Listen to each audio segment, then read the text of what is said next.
जयद्रथ ने अभिमन्यु को एक खरोंच भी नहीं लगाई थी, फिर भी अर्जुन ने उसको मारने की प्रतिज्ञा क्यों ली?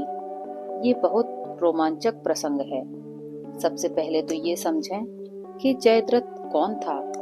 वो दुर्योधन की बहन का पति था।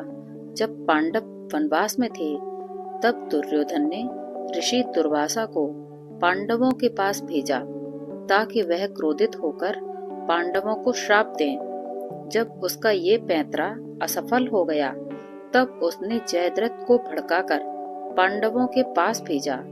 जयद्रथ ने मौका देखा, जब कोई भी पांडव आस पास नहीं था, तब उसने द्रौपदी का हरण कर लिया और उसको लेकर अपने राज्य की तरफ रथ से भाग निकला। पर अर्जुन और भीम ने उसको रास्ते में ही पकड़ लिया। भीम ने उसके सिर के बाल जगह जगह से काट दिए और उसको जमकर पीटा। यह युधिष्ठिर पर दया दिखाते हुए जयद्रथ को जीवित छोड़ दिया। कहा जाता है कि इसके बाद जयद्रथ ने महादेव की तपस्या की और यह वरदान प्राप्त किया कि एक दिन के लिए अर्जुन को छोड़कर वह सभी पांडवों पर भारी पड़ेगा।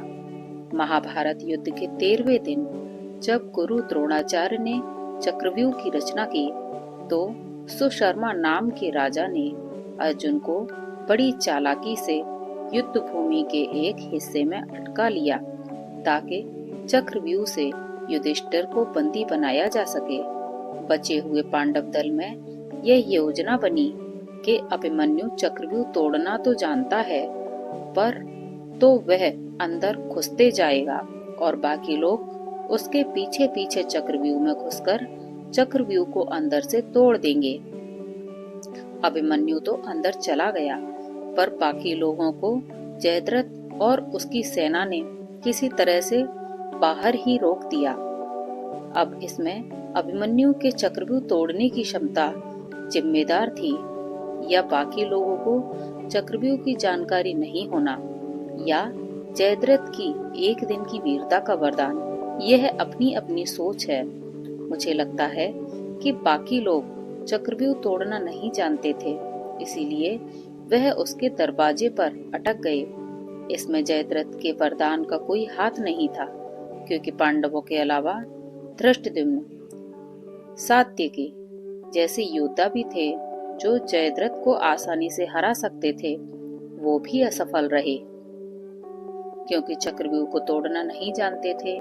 ये कारनामा जयद्रथ की औकात के बाहर का था, इसीलिए महादेव से मिले वरदान की कहानी बन गई। बाकी कहानी तो हम जानते ही हैं कि अभिमन्यु का वध कई लोगों ने मिलकर किया। अब मेरे मन में प्रश्न यह उठता है कि अर्जुन ने जयद्रथ के वध की प्रतिज्ञा क्यों की, जबकि अभिमन्यु का वध तो चक्रव्यूह के अंदर हुआ था। वहां पर तो जयद्रथ उपस्थित भी नहीं था। वास्तव में जिन महारथियों ने मिलकर अभिमन्यु का वध किया था, वो कैसे भी हों, पर युद्ध भूमि में वीर थे।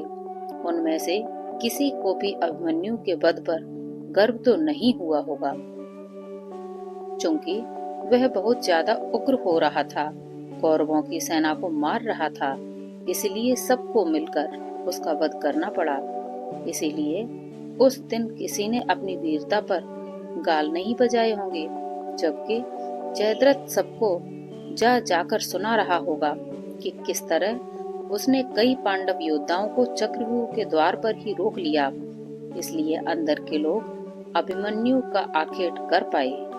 इसी तरह की बातें अर्जुन के कान में पड़ी और पांडव अभिमन्यु की सहायता के लिए पीछे पीछे जा रहे थे, लेकिन जयद्रथ ने उन्हें व्यूह के द्वार पर ही रोक दिया, जिससे अभिमन्यु को कोई सहायता नहीं पहुंच सकी।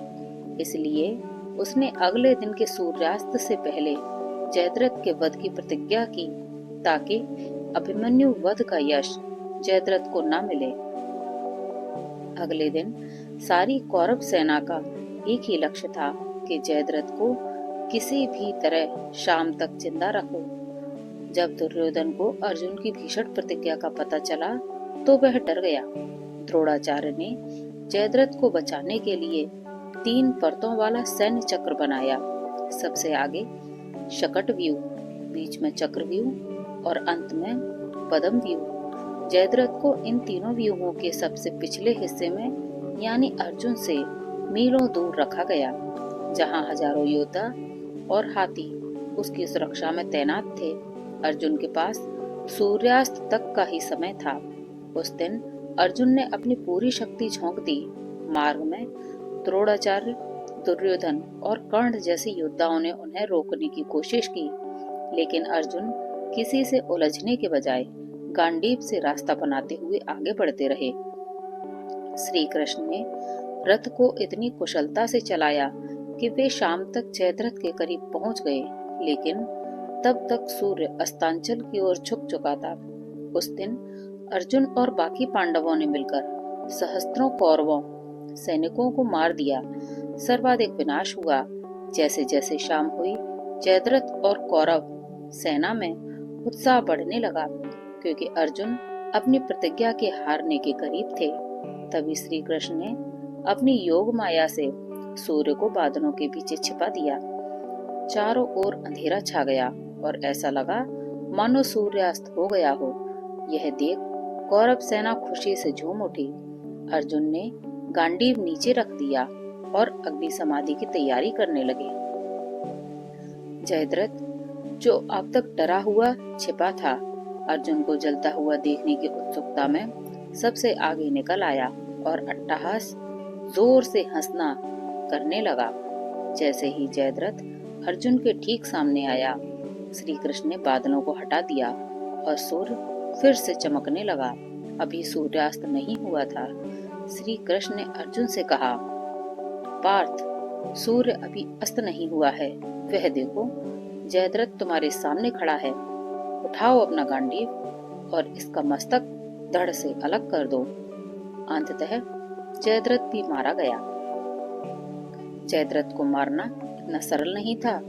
उसके पिता वृद्धक्षत्र ने उसे वरदान दिया था कि जो भी जयद्रथ का मस्तक पृथ्वी पर गिराएगा, उसके अपने सिर के भी 100 टुकड़े हो जाएंगे। श्री कृष्ण ने अर्जुन को निर्देश दिया कि बाण इस प्रकार चलाओ कि जयद्रथ का सिर सीधे उसके पिता की गोद में जाकर गिरे, जो पास के ही आश्रम में तपस्या कर रहे थे। अर्जुन ने वैसा ही किया। जब वृद्धक्षत्र अपनी तपस्या से उठे तो जयद्रथ का सिर उनकी गोद से नीचे गिर गया और उसी क्षण उनके अपने सिर के भी 100 टुकड़े हो गए। इसी तरह की प्रतिज्ञाएं हमेशा परेशानी लाती हैं। अगर सिर्फ अर्जुन और जयद्रथ का द्वंद्व युद्ध होता तो 15 मिनट में फैसला हो जाता, पर न तो जयद्रथ इस चुनौती को स्वीकार करता, न ही दुर्योधन ऐसा होने देता। कृष्ण कभी इस तरह की प्रतिज्ञाओं के पक्ष में नहीं रहते थे। वे विजिगीषु थे, मतलब विजय की इच्छा रखने वाला।